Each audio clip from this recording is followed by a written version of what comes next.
Hello, welcome back to the channel.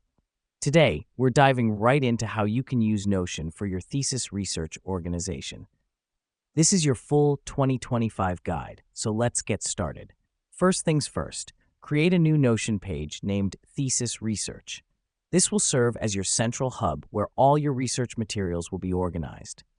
Now that we've done that, let's move on to the next step. The reason we do this is to have a dedicated space for all things related to your thesis, keeping everything neat and tidy. Next up, we're going to create subpages for individual topics within your research. To do this, begin with a slash, type page, and name it after your topic. This helps us because it creates specific areas for each of your research topics, keeping your main page clutter-free. Now, let's talk about databases. These are your secret weapon in Notion for keeping your research sorted. To create a database, start with a slash, type table, and hit enter.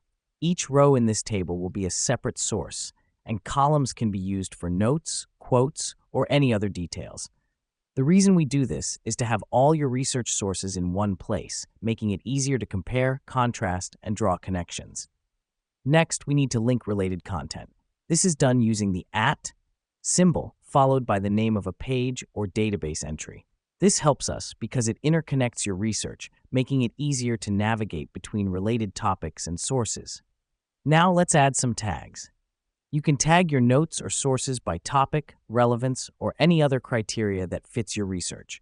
To do this, use the @ symbol followed by your tag. Here's what's happening behind the scenes. Using tags makes your research searchable and sortable by specific criteria, saving you time and effort. Finally, make use of Notion's reminders. These are great for setting deadlines or reminding you to follow up on a source. Simply type @remind and select the date and time. This helps us because it keeps you on track with your research timeline, ensuring nothing falls through the cracks. And there you have it. That's how you use Notion to organize your thesis research. Remember, the key to successful research is organization, and Notion provides the perfect platform for this. Thanks for joining us today, and happy researching.